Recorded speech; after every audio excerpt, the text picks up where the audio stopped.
6, 5, 4, 3, 2, 1. Okay. Let's talk a little bit about your husband would get into these drunken stupors, and he would start running his mouth and tell you everything he knew. What did you find was some of the most stunning revelations that that came? Besides the fact that he admitted he couldn't be a Christian and was an existentialist and explaining what existentialism meant to him, which was startling to me, the other parts of some of the things he told me, which really startled me and frightened me, was his attitude towards murder, which he said was not murder, because he said emotions are not involved. His cold, calculating view of the destruction of innocent human beings meaning nothing to him, having absolutely no feelings about ordering others to do that. Now, did he ever carry out some of these murders himself, do you think? Oh, of course, yeah. In fact, he told me about Malcolm Kerr's murder. Malcolm Kerr, who's that? Malcolm Kerr was a British double agent who worked in California. He was one of these joint, these intelligence operatives who worked for both sides. Okay. And he had been in California, but he was doing intelligence work in Beirut, undercover. He was the head of the American University of Beirut, AUB, which is in Lebanon. Okay. Now, my husband was the liaison between the White House and President Jamal, the brother of the first president who was murdered. My husband was involved with assassinations and operations. Okay. He was very upset with Malcolm Kerr because Malcolm Kerr refused, although they were already there, the Marine snipers, the assassins, who were under my husband and General Joy, and Al Gray, of course, were hiding in the dormitory at this university. And, of course, General Gray, General Krulak, General Wilhelm, now Charlie Wilhelm was there. He is now my husband's special boss. And they were undercover there.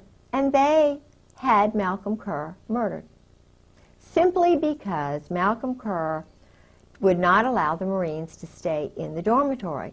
Had I been Malcolm Kerr, I wouldn't have wanted rowdy Marine assassins living in a dormitory with children, essentially, adolescent young children, having set, you know, with their perversion and some of their behaviors. So he was put away for that very reason, George told me. Then there was Did he Dale give you Dorman. any details about how he was killed? No, he told me that he had to be gotten rid of because of that. He then said that, and oh, this is interesting, Mary Clark Yost Halab my husband is handled by her. She is an American double agent who was put on my husband's case because she could handle him. They had an affair, of course, while my husband was first married. I found out about it because she called the house after we were married and wanted to talk to him. And I found in his papers a photograph of her and her bio and all kinds of information on her. And her address in his address book, and I want you all to see that in this movie. I have a photograph of her. They had a long-term affair the whole time he was in Beirut, while she was married to an Arab intelligence double agent who was underneath Malcolm Kerr. Okay. And who took over when Malcolm Kerr was murdered by them. So what you have here is a favor essentially done to Yost. She was Yost. She's from Louisiana. Baton Rouge, New Orleans. How did she enter the intelligence picture? Was she recruited from school? She was at, trying to think. I have her bio. Okay. English major, written books on British literature, Phi Beta Kappa. She went to the American University in Beirut. She married an administrator there who became, because of her position, you know, they love the mixed marriages. He was mixed marriage in the sense of? For the double agents. If an agent marries an agent of from another country. Yeah, they love that. The intelligence community love that. The State Department loves that. And I was mentioning earlier that about the State Department, when I was living with Sarah McClendon, helping her in 1986, I went everywhere she went because she's the senior national White House correspondent. And I went to the State Department one day because I was curious about why there isn't peace in the Middle East. And I wanted to go to what I thought was the Middle East Department. Well, there was a group of students, and I got a press pass ostensibly to go in and interview them. So I left them and meandered up to the Near East section. And I had quite a few hours. I thought they were going to, you know, say, what are you doing here? Because all the doors were open. They had these little buttons on each door, you know, that they could have closed and you could have had to have known somebody to get in, which I think is terrible, to have the American people not know and not be allowed into the State Department without a special Sarah McClendon. If I hadn't been living with the senior White House correspondent, I, as a citizen, would not be welcome at the State Department. Now, if they're interested in peace and they're interested in that kind of thing, they're certainly not showing it by the closed door policy. So I went in. There were about 8 or 10 offices. I went in every single one. I was looking to find out who the leaders were. I knew about Aaron David Miller. I knew about David Satterfield, who really wasn't David Satterfield. His family were Zionists who changed their name, to David Satterfield, who was a Virginian senator back in the 30s, who had a wonderful name. It's like Jonathan Pollard. He took the name Pollard, which wasn't his name, because of Governor Pollard. I was married to Governor Pollard's grandson for 21 years. They take the names of honorable people, and then they're not honorable. And what was his name previous to Senator? He lived, now Aaron David Miller, I think that is possibly his name. It might have been Mueller. And I'm not saying that just because they changed their name they're bad. Right. But what I am saying, that there is this idea that go ahead and change it and be somebody else, kind of a snake, you know, changing colors for the moment, not being honorable and truthful. Saying my family is Rosinski. Heck, I'd be Rosinski. You know, I'm the 8th Catherine in a row from Scotland. It's ridiculous. But my daughter's Catherine and my granddaughter's Catherine. We're just, you know, it's a family tradition. Weird, but we're happy with that.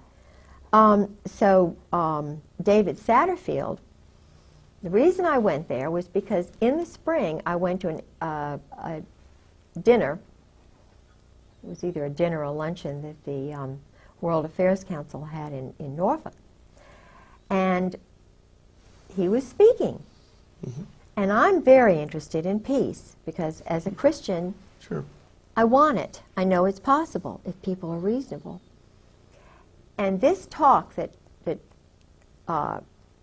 David Satterfield gave, there were probably 20 mentions of Israel to one of the Palestinians. He was extremely biased, arrogant.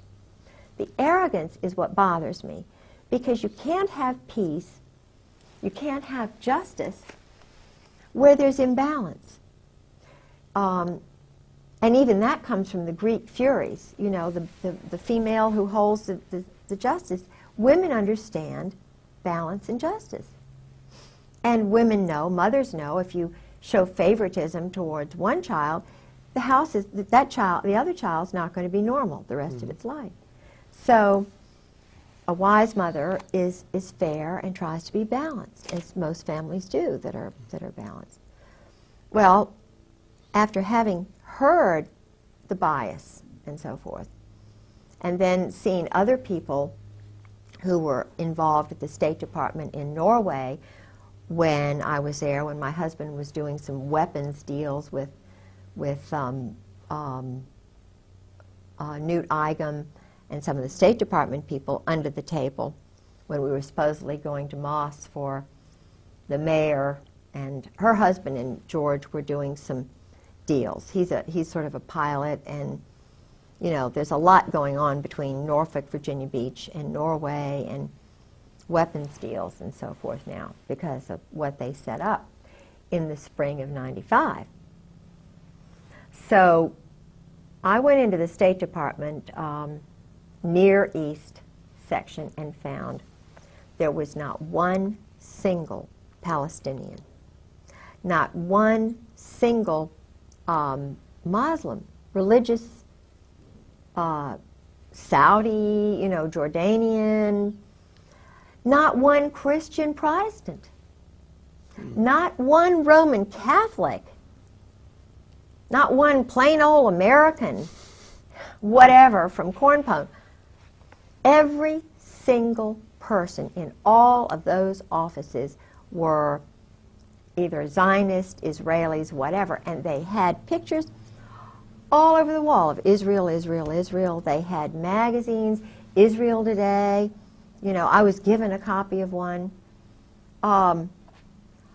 And there were yarmulkes, you know, and the Israeli writing. In other words, and I asked one of the women after having gone through about, you know, 4 or 5 of these offices, I said, because I was pretending like I really, you know, I was just kind of wanting to know where the Palestinian office was, you know. She said, well, we handle all of that. We handle all of that. And this is the State Department, the Near East, the part that handles Israel, Jordan, all of these. Egypt. Yeah, the Near East section. Yeah. It was just totally dominated by Israeli. Totally. And at that time, the spokesman, I can't remember his name, he was a Zionist, the spokesman for the whole State Department. Of course, we know that, and I'm not saying that Madeleine Albright is doing a bad job, because I feel as though being a woman that she is definitely a lot more balanced than Weinberger when he was there, Eagleberger, Schultz, or any of them. Because I feel as if she's trying to do it, but she's not strong enough. There needs to be a fairness in the State Department, because all the weapons sales under the table are going through the State Department. That's why Ron Brown was murdered. Ron Brown tried for the first time to take away the unfair State Department monopoly on illegal weapons and drug deals. Because the weapons, the drug money is paying for the weapons. The brand new weapons are sold by agents of Israel or this. No, is this a conclusion you've drawn based on your knowledge of this? Yeah, Gorbachev, whatever the guy's name is. Bonifar. Yeah. Gorbanifar? Gorbanifar, and it was either him, or my husband worked with him. My husband was the one who was chief of staff under Al Gray when North was moved from the Atlantic Command to the National Security Council. Ollie North. Ollie North. And when you work in the White House, you work under the Army. The Marines have no overlord as such. They can float, they can be truck drivers and still be 4th Marine, but they're run out of New Orleans, just like Oswald was. See, Oswald was homosexually recruited by Clay Shaw, David Ferry, that whole, the New Orleans, Meyer Lansky's guy, Jack Rubenstein, who was Jack Ruby. See, all of the funding for these operations go through the joint, the mob. And Oswald's mother had moved to New York, and he had gotten under this Zionist psychiatrist. I can't remember his name. But he came down to check on him. He was brilliant, but he wasn't motivated. He wasn't told he was special. His dad died or whatever, And his father was a, I believe, a German soldier. But the point is, Oswald was a loner, brilliant, and a perfect candidate. He and my husband's profile are just, in fact, they almost look alike. And you mean their profile in terms of their background? Psychological not profile. Their physical profiles. Yeah, even they look a lot alike. Yeah. And what's interesting is... They always allege that he had a double. Well, Couldn't have been your husband. This is interesting. My husband, when I saw him in June, after his having lived with me that fall, he was different, a different facial, everything, than the man I married. The man I married and the man I saw in June were one and the same. Had a fuller face. The mouth, the mouth was fine, but the man that I was with, and I know that I felt it was not the same person. Now, I don't think he could have gained that much weight in just a few months, because he was very thin, and now I could be just, but women sense things. I don't know how to explain it. And I talked to a good friend of Marina Oswald's who knows that her husband was a patsy. And I talked to another woman in El Paso who was in the book The Widows, whose husband was a German, or rather a Czechoslovakian, whose father and 2 brothers had come over here as mercenaries, like all of these young men are still doing today. And the father sent for the little boy and his sister, leaving the mother back in Czechoslovakia. Evidently she had had an affair or something, but she was banished.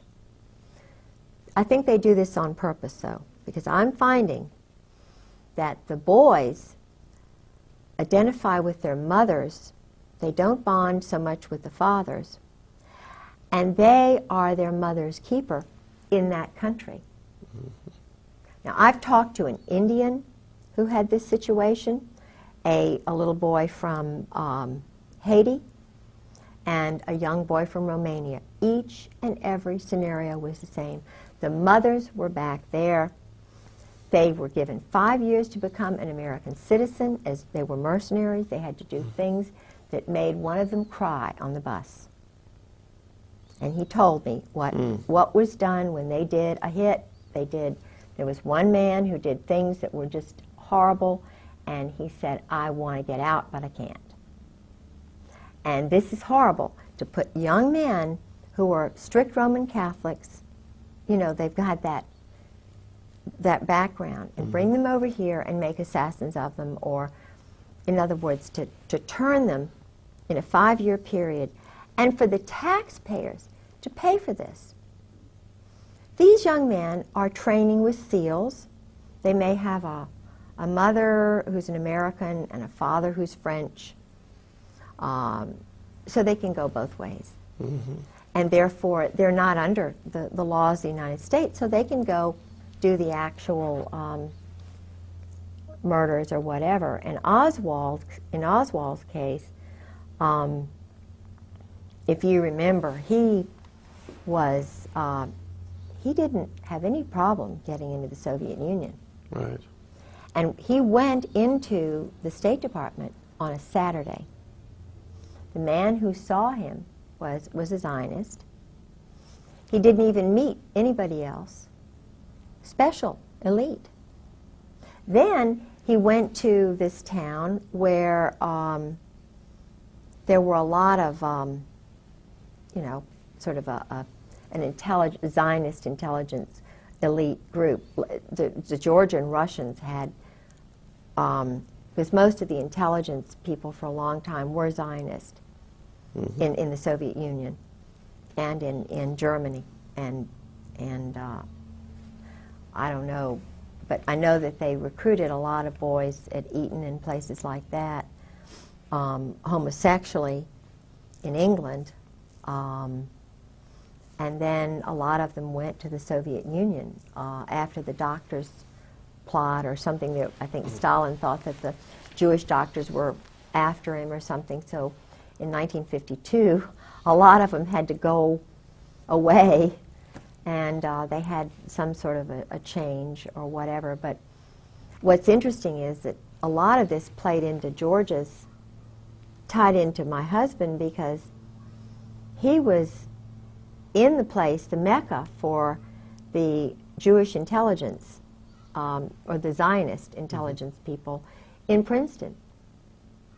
All of the movie actors, you know, the movie moguls or whatever, they started out in Princeton.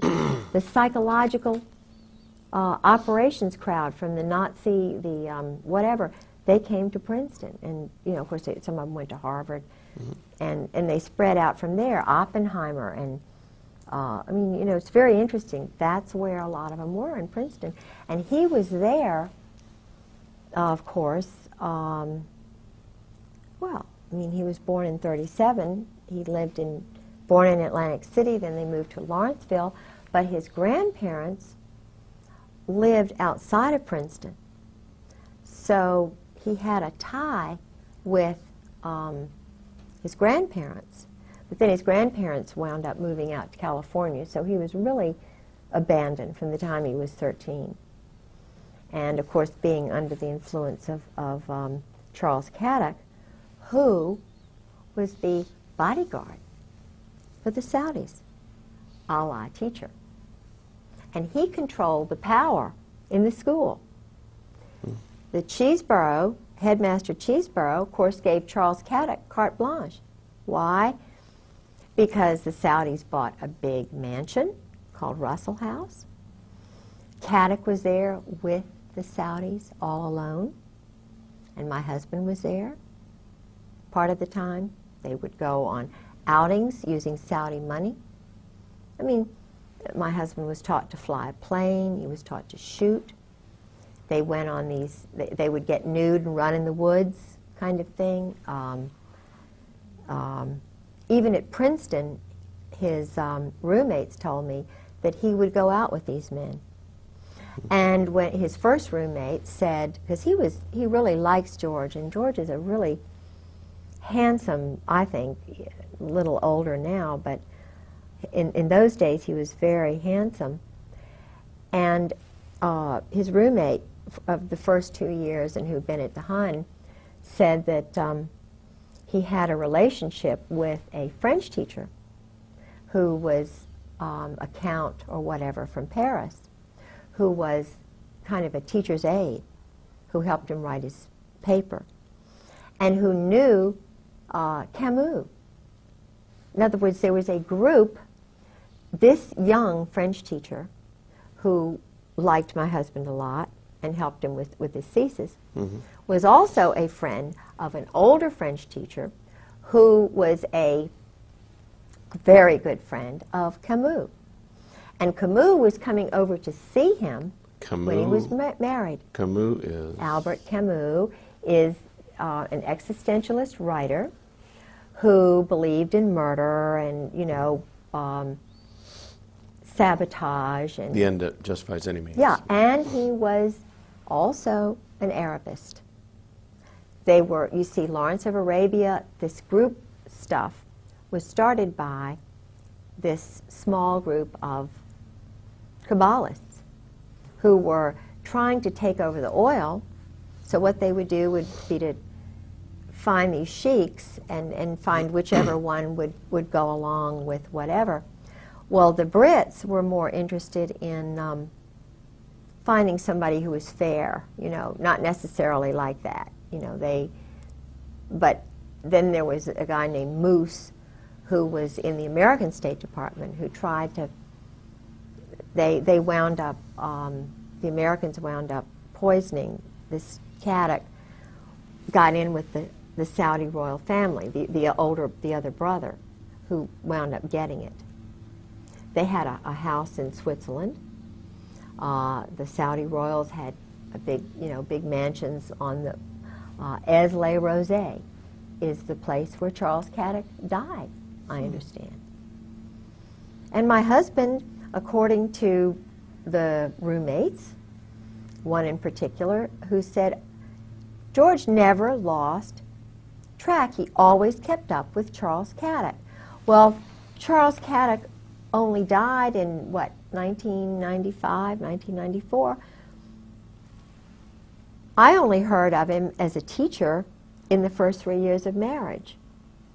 But when was he writing Charles Caddick? He was writing him, you know, Charles Caddick and Robinson,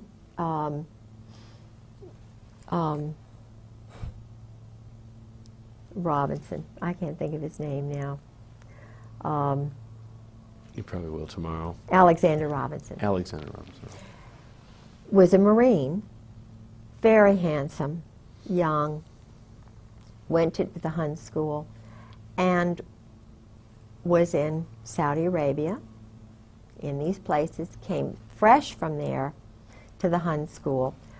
Went to Columbia University as a history major, which is an intelligence school. Columbia is a school where, you know, for example, Nussbaum went, who was across the hall from Vince Foster. I believe Ezra Pound went there, but in other words, Ezra Pound knew too much, so they just put him in St. Elizabeth's Hospital. Right. And it was a wonderful Virginian who got him out. You know, in the movie JFK, Yeah. there's a scene where it shows this homosexual. You've seen the movie JFK? Mm-mm. Oh, okay. Well, I presume Yeah. too much, but there was a scene involving Ferry and who's the other guy in New Orleans? David Ferry and Clay Shaw. Clay Shaw. Clay Shaw was OSS. He was also in intelligence, and he was homosexual. Yeah, and they did dress up. They were in that movie, yeah, in complete drag and a real weird thing, and I'm sure that struck a lot of people as it's very odd that these people would be homosexual like that. But that actually, the movie very I'll have to see that. evidently, very frankly, brought that across. Yeah. Yeah. Well, what's interesting to me is this book, The Widows, has 4 spies, double agents, who worked for the United States, and Soviet satellites or whatever who were murdered. And they worked for the sort of the Navy and the Army, and one of them was a man who was murdered outside of the Army's intelligence headquarters outside of Washington, and in a Holiday Inn, I think it was. And just before he was murdered, he called his wife back in El Paso and said, "The Army is going to kill me. They're going to kill me." Well, he was murdered, and the Army did kill him. Now, this is a fictional account, or this No, really happened? it actually happened. Oh, I was thinking the book The Widows is not fiction then. Oh, no, it's all.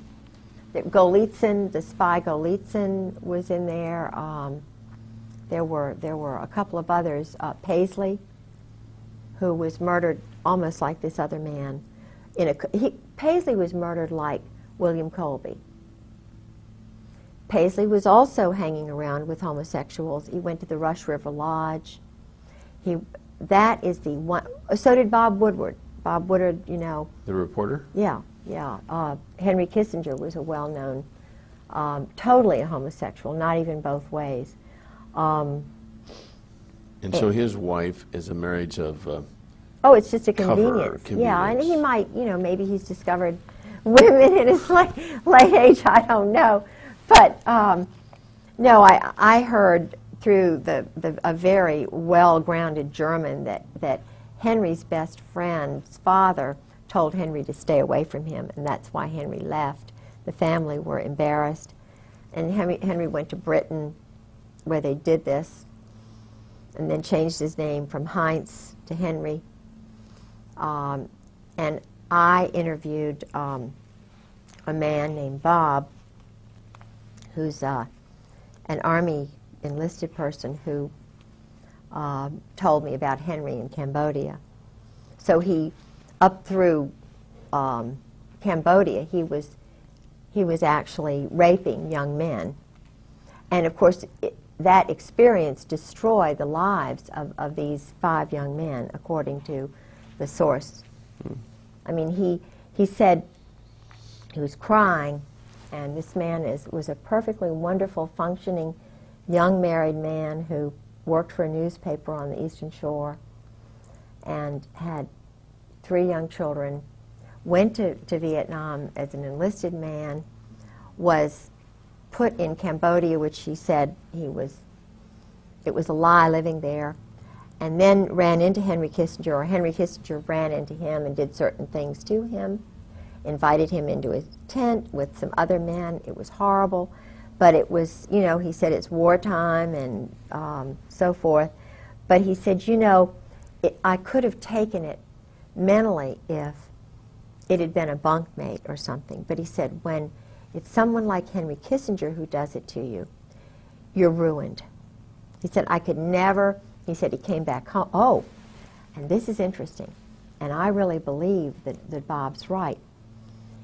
He said, Kissinger said to him, if you ever tell anybody, if you ever mention a soul, it's the end of you. Don't you ever tell anybody. Well, when he got back, when Bob got back, he went to a special hospital, and they were going to keep him locked up forever. Bob? Bob.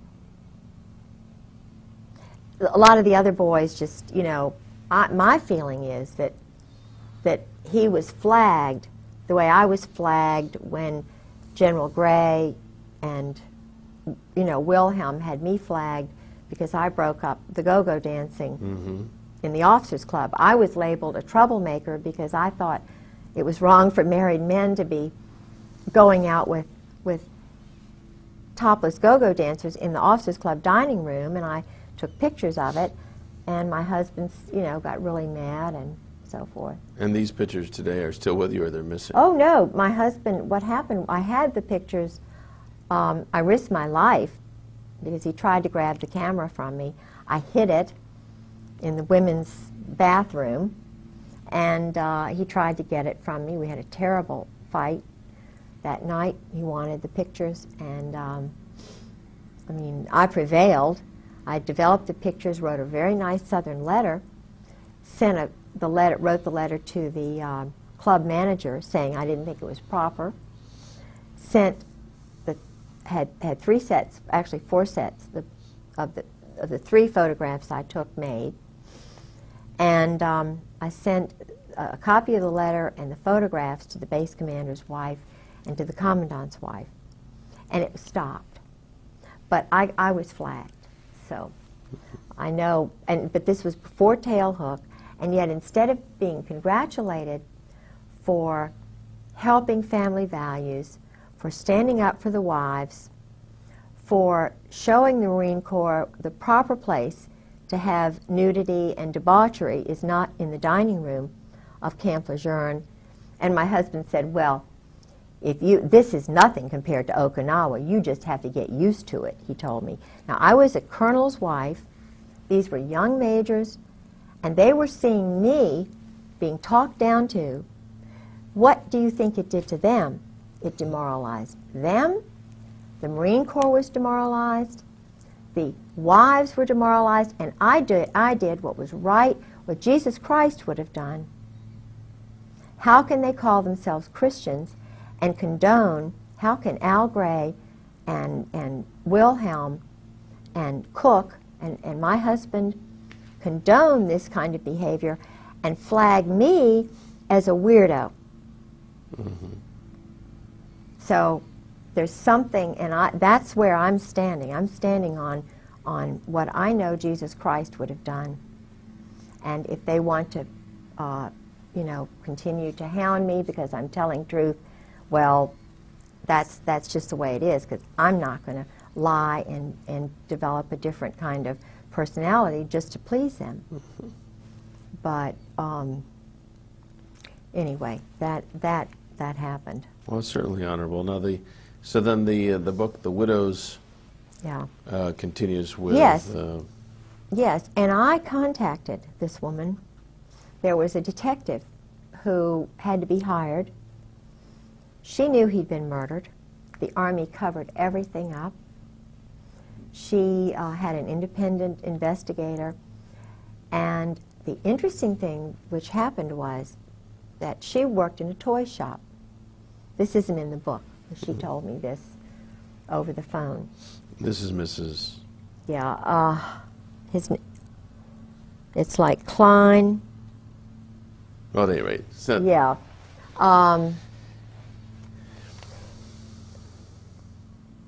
Anyway, he's a...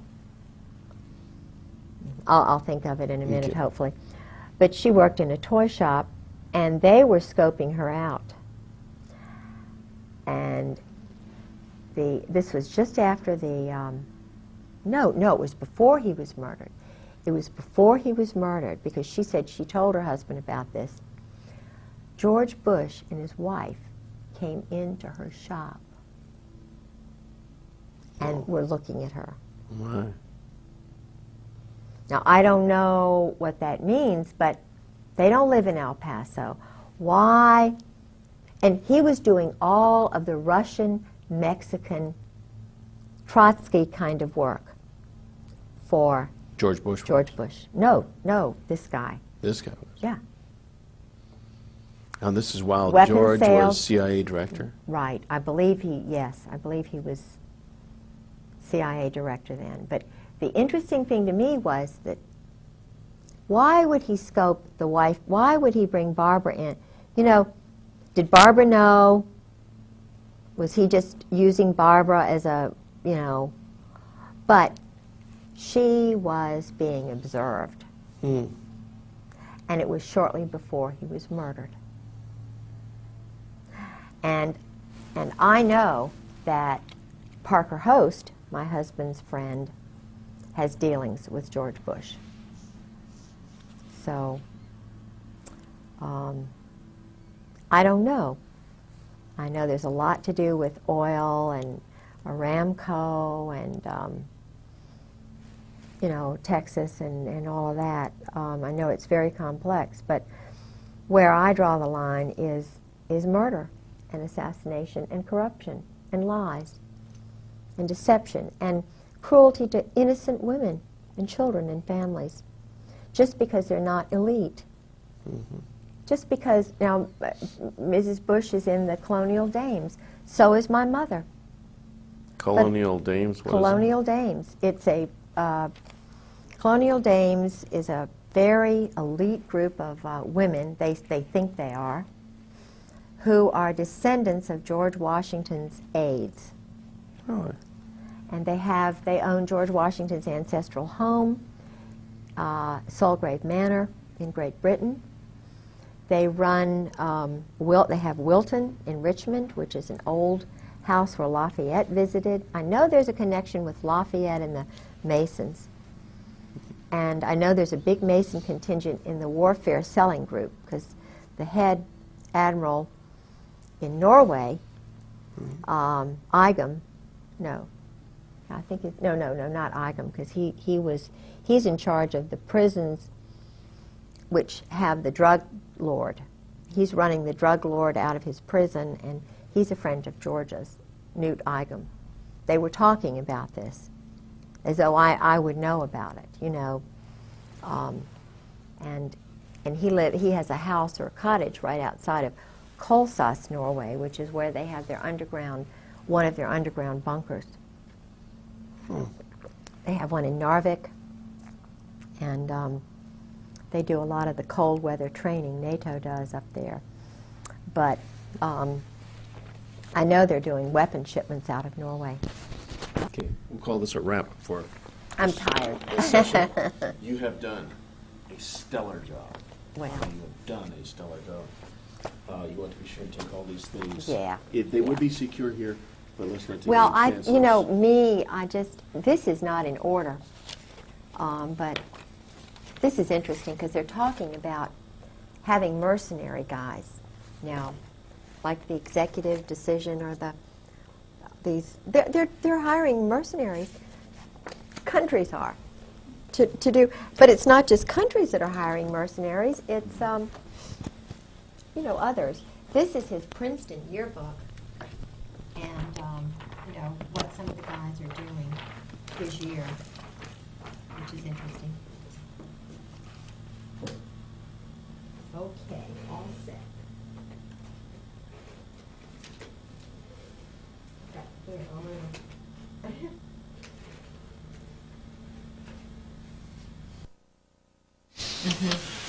Okay, now we're on the clock. Who have we got here in this picture? All right. Let me just put this here. This individual here is his name now is Rockland Williams. He's a South African quote unquote general who was with the army of the White Army in South Africa, who was actually a double agent for Mandela's forces. He's an assassin, a murderer, and Did your husband tell you of any murders that he committed? Any people or any situation like that? he stayed there with us. He was a guest of the State Department, and my husband arranged. This is my husband here. This is a gal in our church, Carla, whom I thought would be interested in going along with us that day because of the South African connection and Mandela and so forth. She's another battered military wife who lost a child.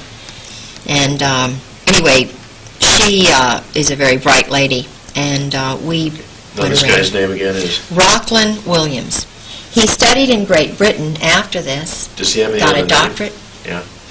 He is very interested in Ireland. I think he's basically sort of part of that IRA kind of underground. But his father, interestingly enough, came over to North Carolina as one of the sort of underground trainees, or during World War II. They had a number of training bases for communists in this country. And his father trained and lived in North Carolina, but was not from America, which is interesting. All right, now we're on the picture on the right, an individual laying down. That's your husband? Yeah, my husband was a rageaholic. During Vietnam, he had to kill a number of people, and lots of people, and he was suffering from post-traumatic stress syndrome. And the interesting thing to me is that he cannot control himself. When he is drinking, or either at odd times he goes into what's called a berserk state. Okay, so this is one of his passed out stages? Yeah, yeah, and yet he was chief of staff of the... yeah, this picture is of me and Sarah McClendon and General Carl Mundy, who became the Commandant of the Marine Corps after Al Gray, for whom my husband was Chief of Staff. This was at a party at 8th and I Street at the Marine Corps Commandant's house. It was a garden party for the Secretary of Defense. He's a good guy or a bad guy? Oh, bad guy. I mean, he knows what's going on and doing nothing about it, ordering hits and... and where was this taken again? It was in Washington, D.C. at the Marine Corps Commandant's garden party in August of 1996. It was a garden party for the Secretary of Defense and the Marine Corps Commandant Krulak. Who would have taken this picture? One of the military photographers, but they stole, I had at least 6 pictures of that garden party, and I would, because they were coming in my house and stealing pictures, this is the only one I have of that, but it's a picture of a picture, because they didn't want me to have any proof that I had been there, but I was there. Okay. This is a picture of my husband's, supposedly his retirement from the Marine Corps, which you never retire, according to my husband, from the Marine Corps. You're always a mercenary, and you work under the New Orleans 4th Marines, which are under a different kind of law than our country. Napoleonic law is the law of Louisiana.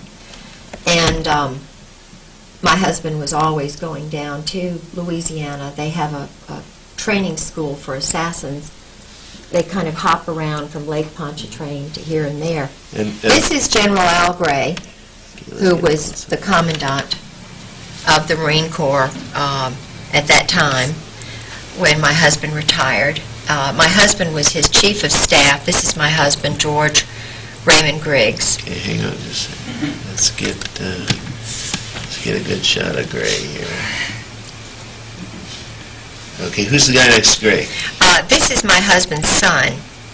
He's not this quite one? right. Yeah, he's kind of a little bit of a, he's not right. And the lady? That's the Commandant's wife. He married her very late in life because he needed a 3rd star. Now, who's the Commandant? Al Gray, and her name is Jan Gray. Is she a good lady?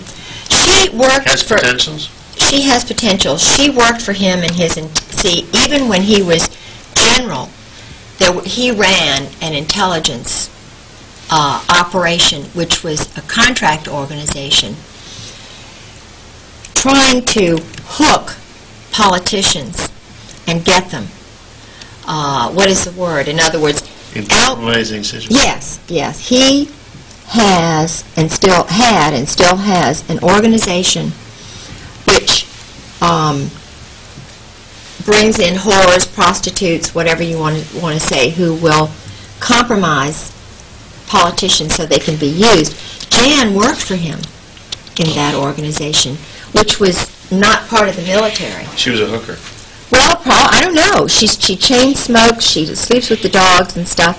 But when his mother was ill, when he was at FMF Lant, Fleet Marine Force Atlantic, Jan came to stay with his mother because she was on sedation and she may have talked too much to keep an eye on the mother. And then he married her because he would not have gotten his 3rd star or whatever without having been married, because he is a homosexual. He's a well-known group sex homosexual. Okay. And that's my husband, that's me, and that's my son, Garland, who's now married, and I have 2 grandchildren. All right, let's see. This is a copy of my husband's diploma from the NATO Defense College at Rome. Okay, let's... He was in the 56th course there. Okay, again, this is the NATO Defense College, which is part of the of NATO, North Atlantic Treaty Organization. Okay. He also worked for NATO, and I was the head of the on the board of the NATO Wives Club. This is just, you know, the Norfolk branch of NATO.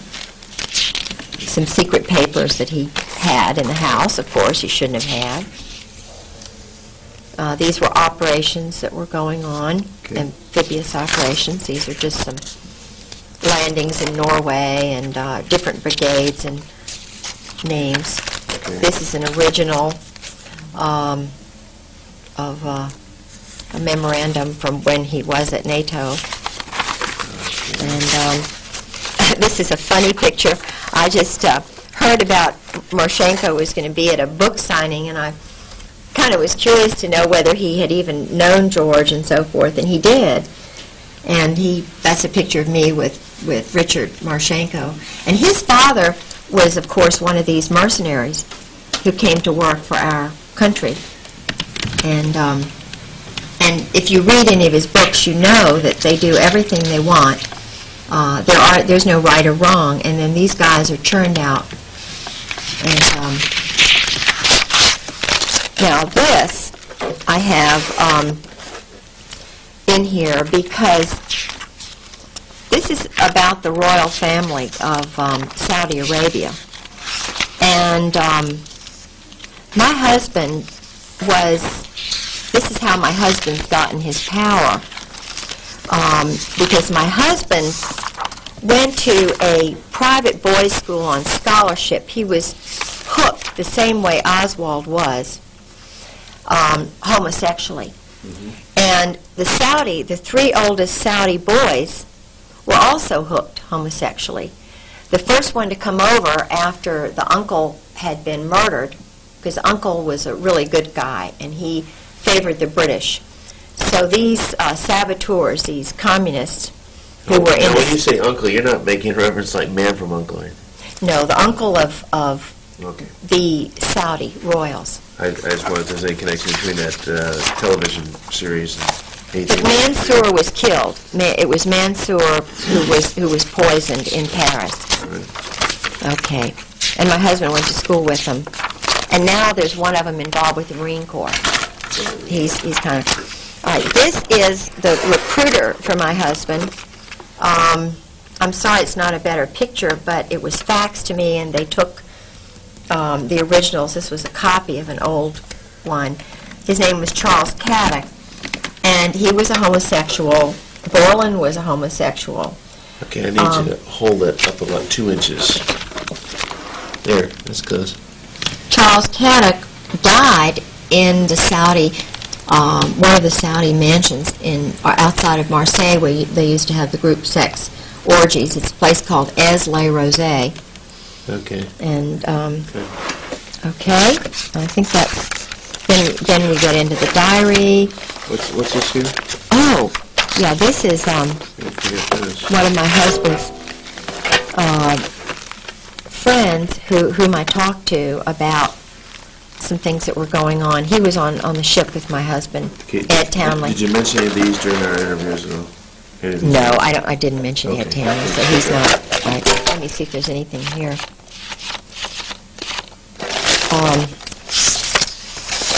Yeah.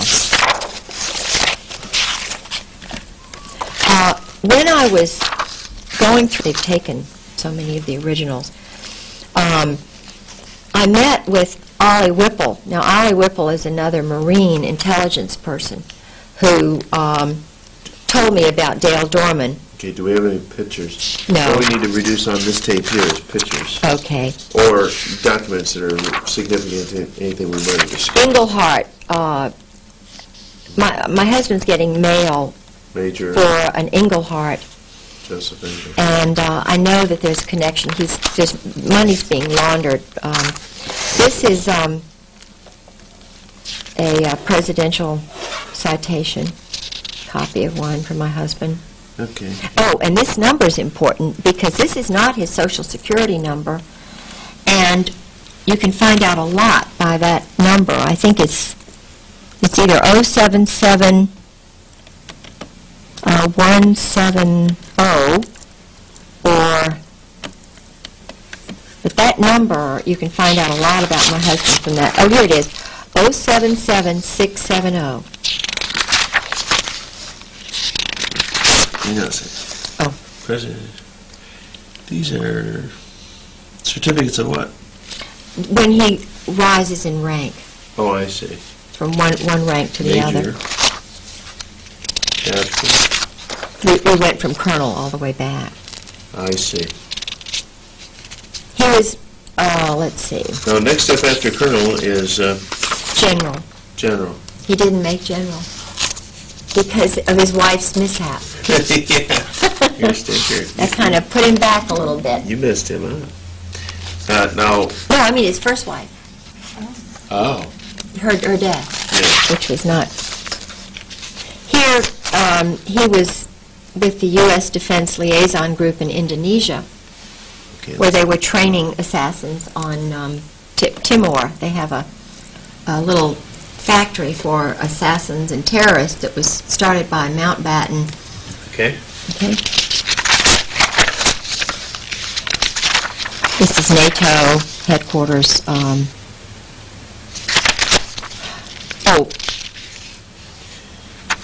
These are notes by a Marine Corps friend of his from Princeton, who was in his class and who helped me a little bit to understand what was going on. But this is interesting in his handwriting because it says, Robertson says Kay has spoken of abuses, George spending up to the limit, $33,000 on credit cards. He says an intervention often might be good.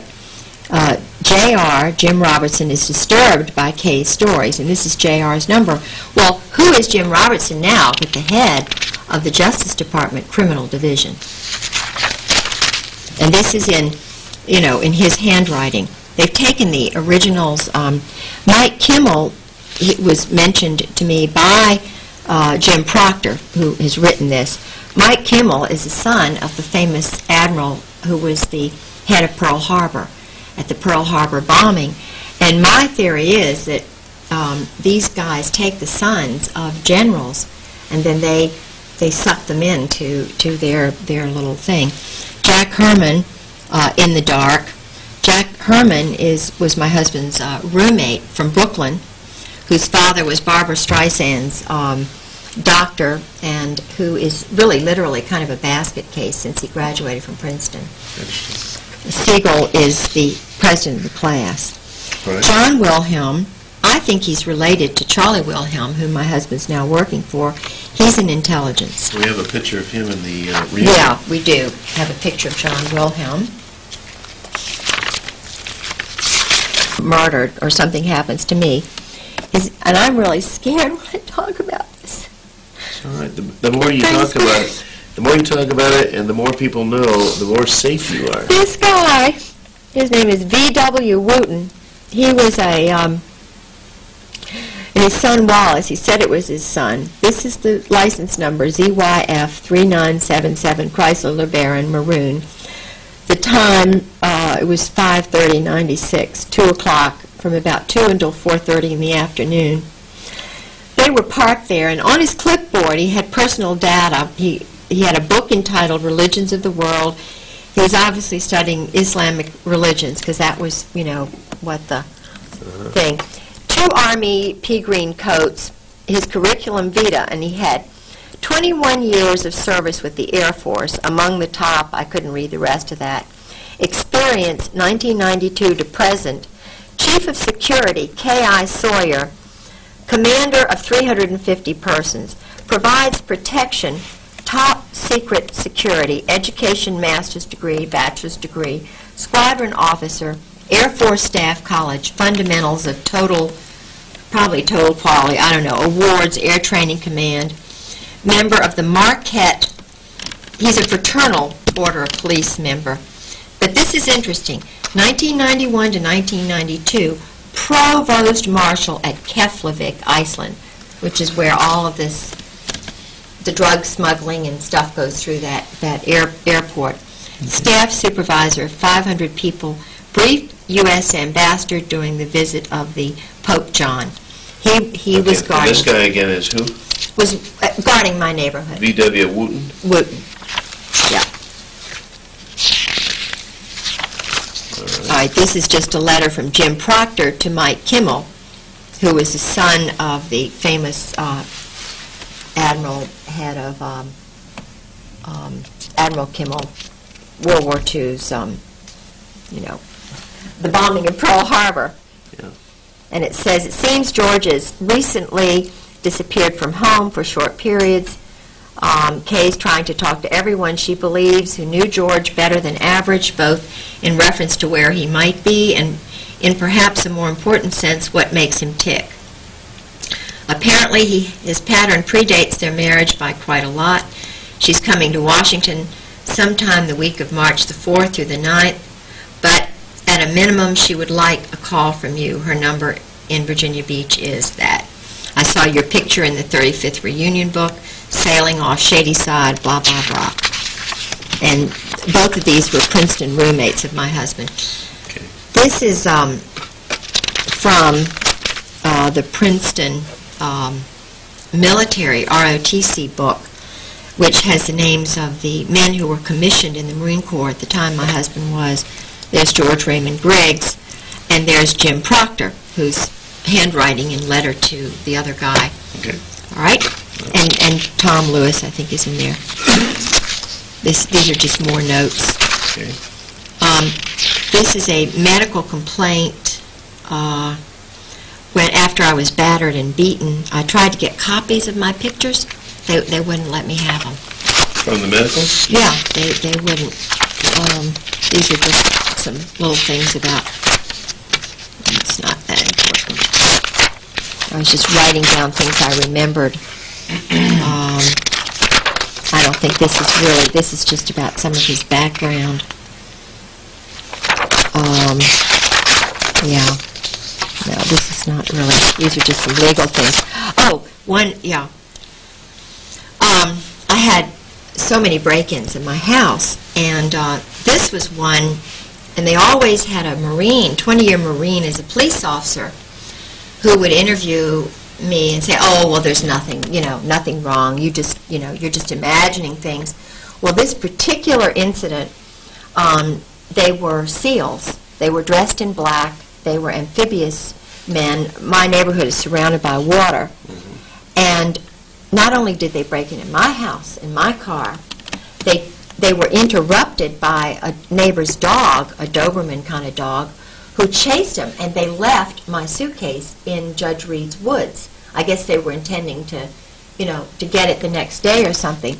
But the interesting thing is, my neighbor, Mrs. Cummings, saw them, and she had been noticing the white van, which I had also been noticing in the neighborhood. And she reported it to the police, and they did nothing about it. And the very day that we had a robbery, they had tried to break into her house because it looks out over my house during the day, like the day before. And she talked to the same police officer, and he didn't even tell her there'd been a break-in in my house. And they not only did they break into my car, but they broke into my brother's cars. Oh, there are all these houses around, but and they took my brother's, some of my brother's things. This is just about what she described to me 2 weeks before the cars were vandalized. Okay. Anyway, okay, this is just describing that. Officer Satterwhite. And I would send things to Jewel McGee.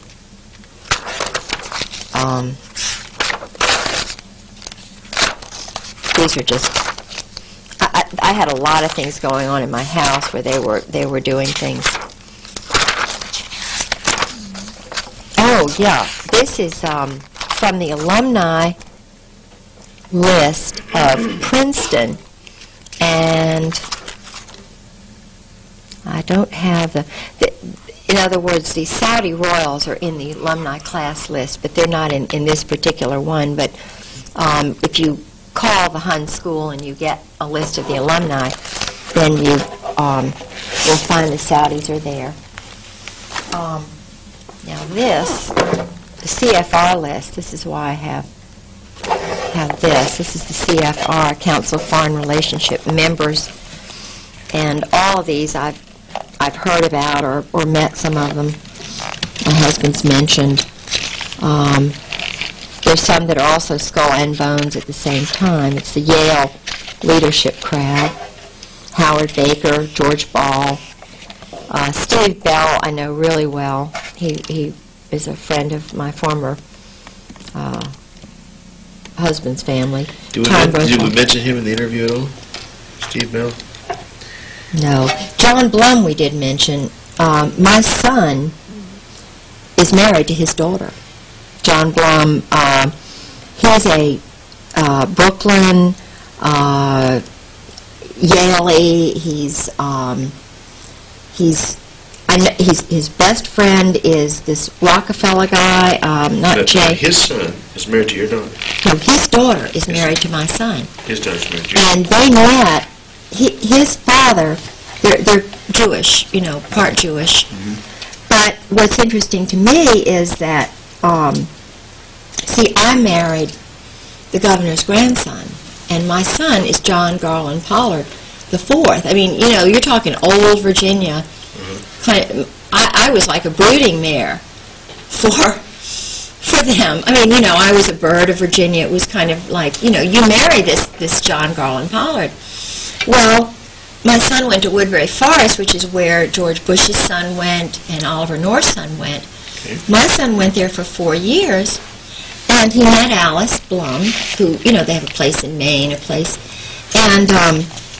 there's a lot I know about John Blum, but I didn't mention that. I mean, there's so much. Tom Brokaw's name is in there. Tom Brokaw, Califano, Jimmy Carter, Chafee, Bill Clinton, Cisneros, Cheney, so forth.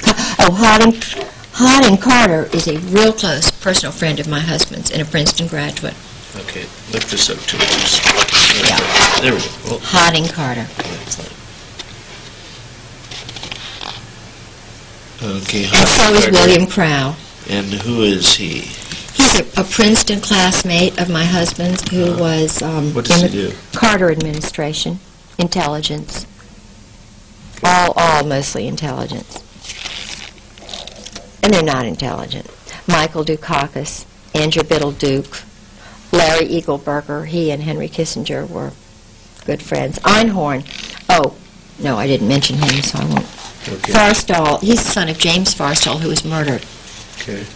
Ellen Frost, I know her.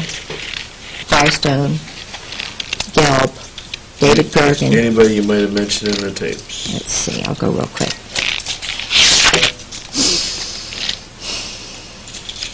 I may have mentioned David Hoops, but I don't think so. No, okay. These are just CFR people. Well, Henry Kissinger. Names, yeah. Oh, another good friend of my husband's is Cord Meyer, and Bob McFarland, really good friend of my husband. Pelletreau, real good friend of George's. The Pincus family. Oh, Consuelo Rice, she's a good friend of my husband's. The Rostos, all four of the Rostos. Yeah, these are bad guys, major bad guys.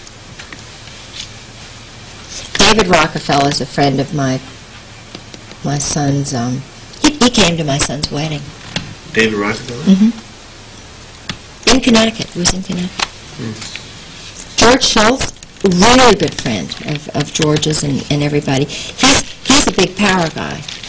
He knows a lot. He's the one who went to Clinton's and told Clinton not to run, that they were going to get him. Yeah. And had a meeting, and Clinton threw something at him and stuff. Called Sarah McClendon. Sarah was full of that story for a number of days. Harry Train lives at the beach, and he's, I know him very well. He's part of the New World Order crowd, former. Strobe Talbot, another good friend of my husband's, really good friend. David Stockman. Dave Stockman, he's a Michigan boy. Oh, Casper Weinberger, Cap Weinberger. That's it. What about Stockman? Oh, Casimir Yost, I mentioned him. I'm sure that's Mary Clark Yost's son, I'm sure. Yeah. I know it. Okay. Do you know Mary Clark? That's that. This I think is interesting. This is an intelligence and electronic warfare operations book distributed by the Army, and what it shows me is how arrogant they are about subversion and deception. In other words, this is just a regular old field manual, 1983 or whatever, and deception is so important. And deep operations, deep cover. Now they don't have the word. Open that up again where it says deep cover. I'll get a quick shot of that.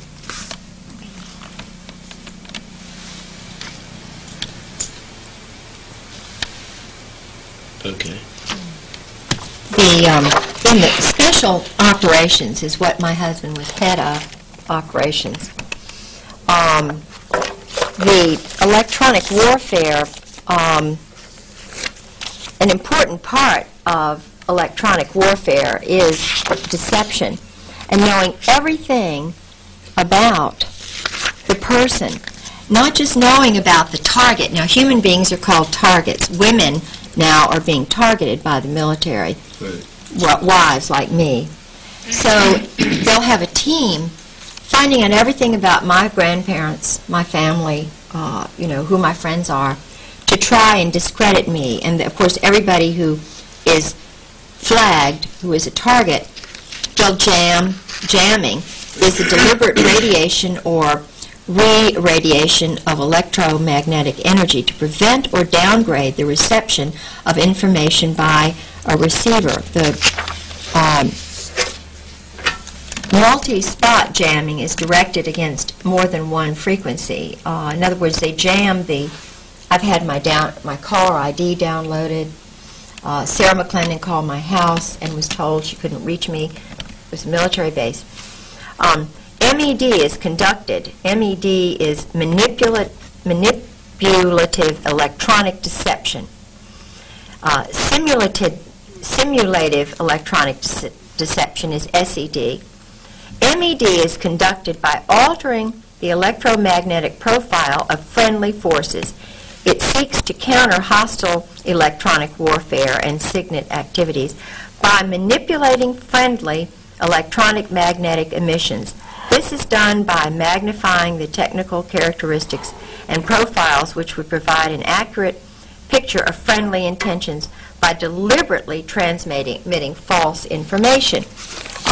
In other words, they are interested in deception as part of their line of attack. Okay, cool. Okay. It just goes on and on and on. Well, it authenticates it. They teach this stuff. Yeah. Then those single pictures you had. Oh, yeah. Snaps. Oh. Real handsome guy.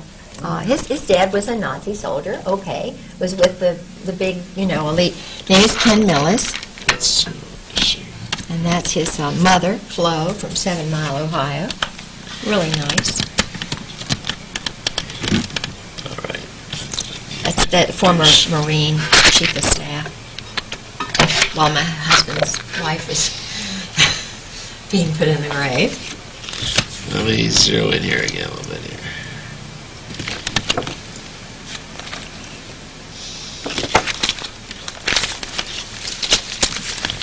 This is where I gotta back off a little bit. Gotta get tight on that.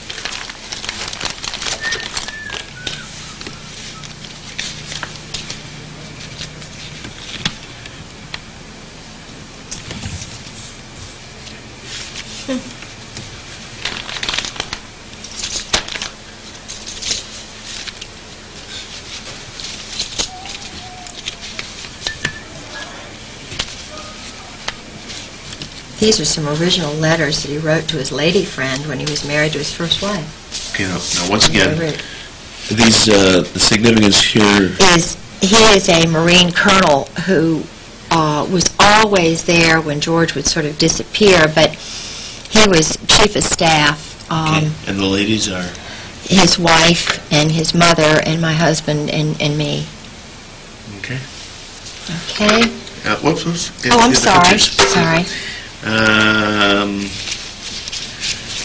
Okay, the other one shows that you're actually human. Yeah. Dog lover. Yeah. Princeton ashtray. And who's in the picture above? That's his first wife's mother and his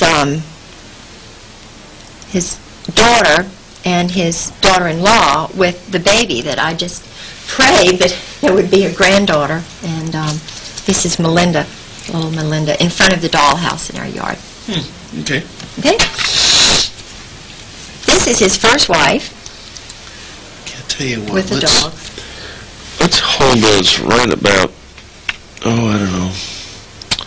Let me put something up so we get beyond. How about this? Here we go. Just use the box. There we go. Just lay them on top of that. All right. I never knew Sue. That's his first wife. Mm-hmm. Okay, next. Yep. This is George and his cousin Bob.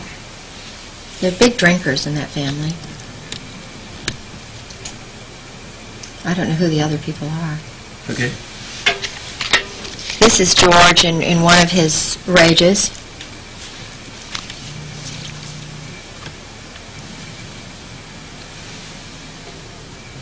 This is in the morning too, without alcohol. I gotta back up in order to get it focused. Back up to the raging one, the one we did before. Okay.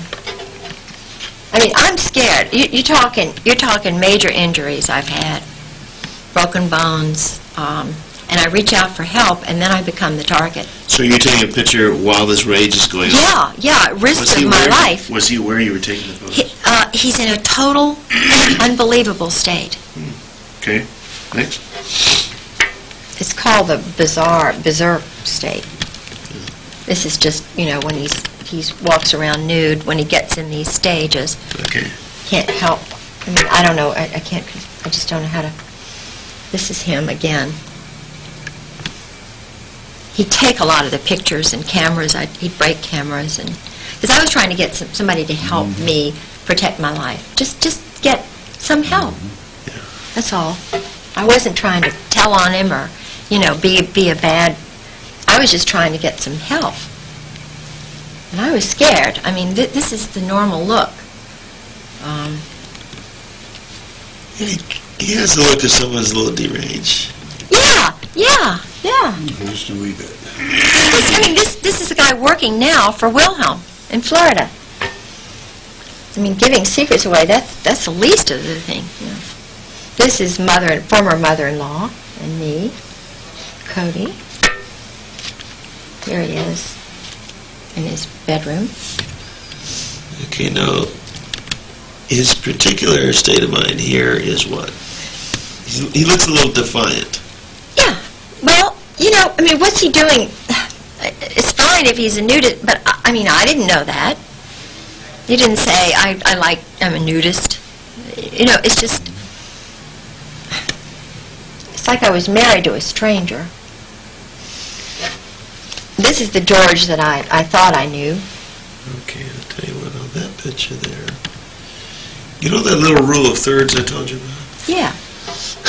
Whoever took that picture did not know about it. Oh, right. They have the on the bottom third, not the upper third. Where was this taken? At the Norwegian lady statue.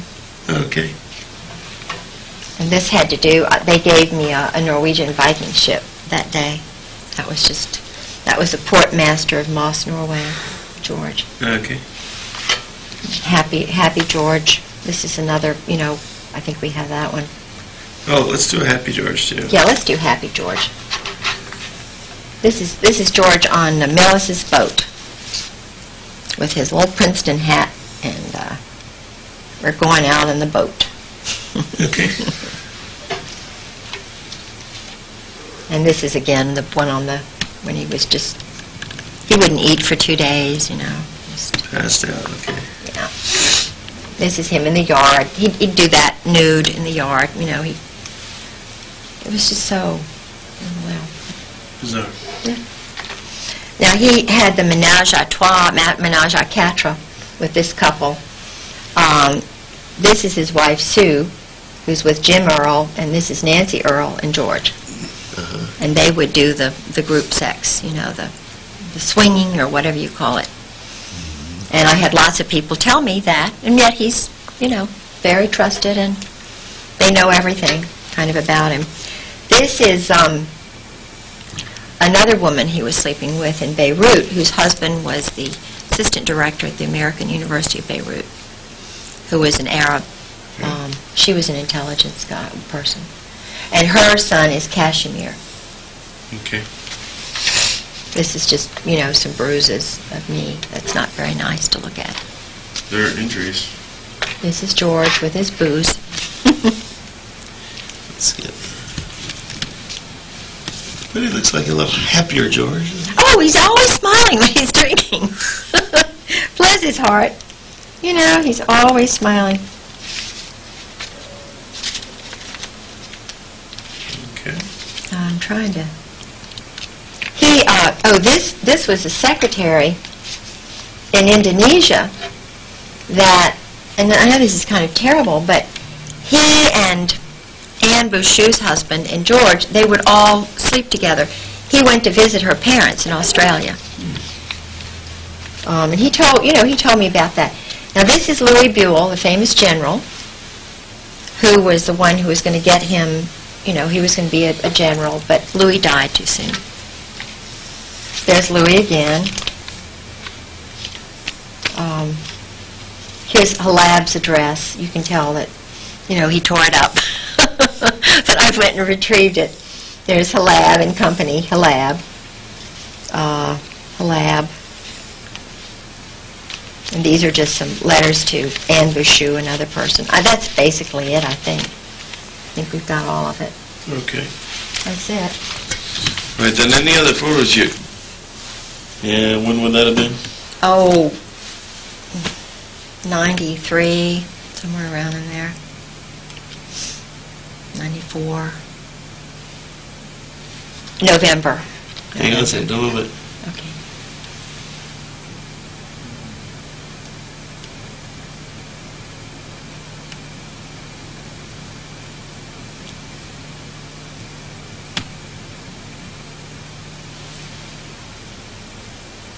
Okay. Okay.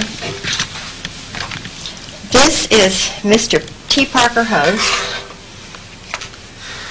Burma assassin, friend of my husband's, owned one shipping agency when he met my husband, knew he was a friend of George Bush's, wound up with 8 or 9. Changed from being a Democrat to a Republican to introducing George Bush in '96 when he came to speak to a banquet that he arranged ostensibly for John Warner.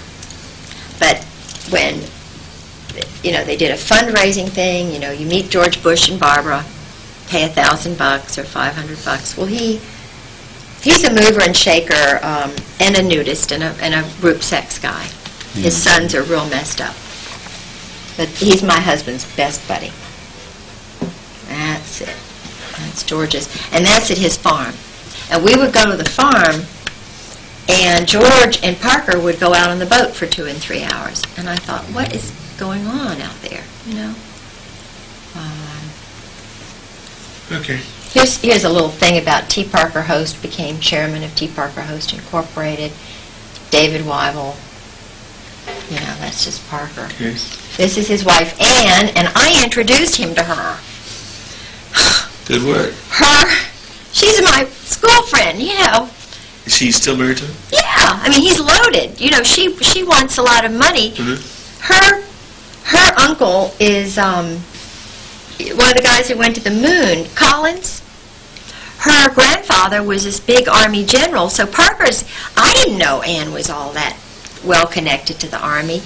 Her uncle was head of the Army's big, after he retired, library, or, you know, their records. Yeah.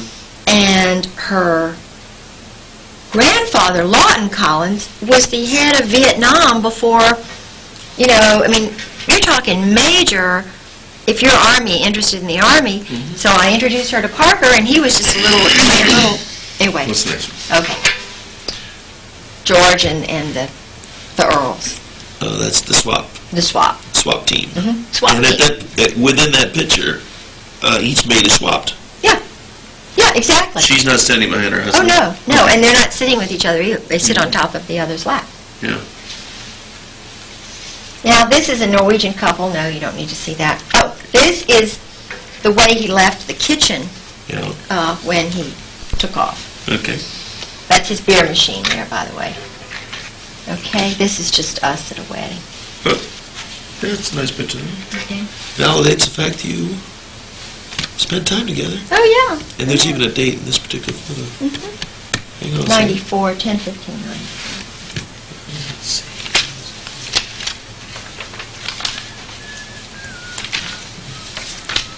This is a little good here. This gives a summary of his background. You might need a copy of that. This is his whole, it's not really, doesn't go into the operations and so forth, killing operations. You know, when he was in Jakarta and Naples and Shea Okay. and Beirut. Next page. That's it. Good. I think that's all. All right, and when you get back to Northville, any more photos you can find of any kind, here's what I would suggest you do. Go to Kinko's and just arrange them. You know, like if they're little ones, just arrange them so they fill up an 8.5 on them sheet. Right. Have them make copies of that, and then you can cut those out, flip them over, and explain On the back. what they are. All right. Fire them off in the mail immediately. Okay, will do. Will do. Thank you. I feel better having it down somewhere, you know. I mean, I've got some things